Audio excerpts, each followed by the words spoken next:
Bia Kamal ka Noor Online TV.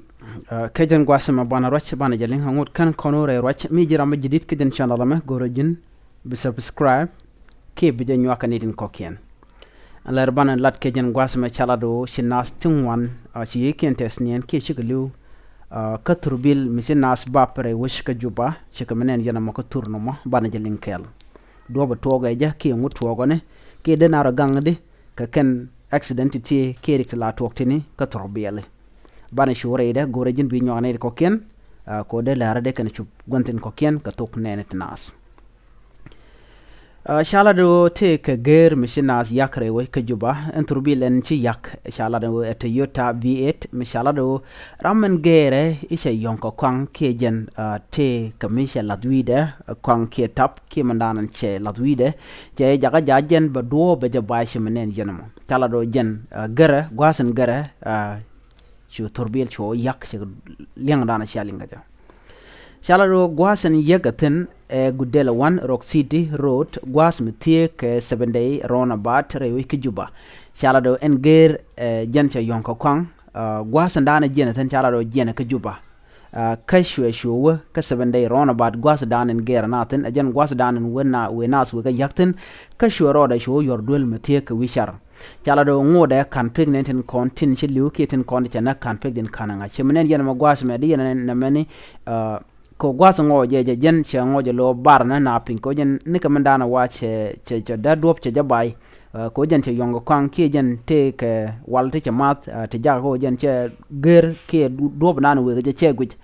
jala do jen che ro do yat ke duel an duel mon che menen yana mo gwasa me de yana guj na me korkor ka turbil je no meni number 10 che menen yana mo gwasa me de yana no che turbil che dak ci duel mo ca dak ka duel mon ci menen yana ma gwasme turbil je nini rejmo de kon gol tejo ware duel mo kanedi ci bodel teno ki nyok kan gwasa danan jena ten men bar na pin kanedi ci bodel shabar finyane cala do kan pek dien kana lat dungno cala no ci teknedi nganti ci tesnen ten en turbil me mugu kon lo gorga jen gwasa bana lin ka jen rega ci tuoga ne tun wan la ken ger kala rana ger ci yonko kwang ka jen cala do ram ger ci yonko kwang ram mo ci tekna ken ja kan nagane ja magoro deran de jager arami cia yonko an ke ram ken wide kana ja mo ko nan charla mala bada gwada dan shirani mala kwan ke chamat ka tab chala teti ka tella na da ngeke ka arami shi mat ka kwan ngum no gyo jen ba gero ne ke ngum no gyo jen ba na ko turbir dan te ten ke ngum no kuma jen o jen banas ba ka gero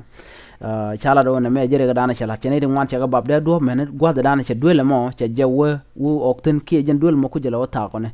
de yene ne ka jen gwasa dana ni chanen che gre duele me menen yene mo me be kon gwasa me de yene ne jenen cha wumde de yene wumde che nyat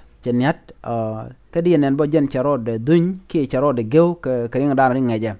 kani de kona chama mo gwas mo ki do badana be ka je ko lela ne shop kadi shabab ne na me chara do ngura kan pegan dana che to kanan lat ka gwada to ko tan chawo asbene rona bat ka gudelle ka ladana chalat ka jehre we ka juba rega me jere dan chodo lat alamen bana kula kanten o tin rikten kona lat ka rodien let kanaz ranjin shibu mat ka kwang ke shimri mbiare kan ne konten gere shibu lalat chene rin wan la rana mat ka kwang ka ger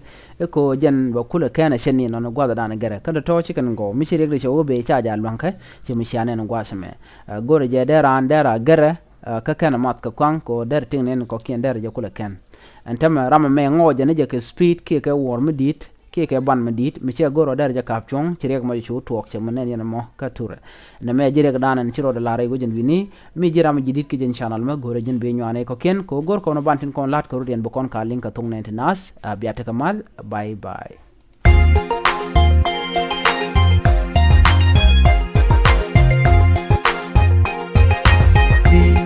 kumada mi wewe dala rambu chuiti dala gan mi chuiti dala meti bulonti kumada mi wewe dala rambu chuiti dala gan mi chuiti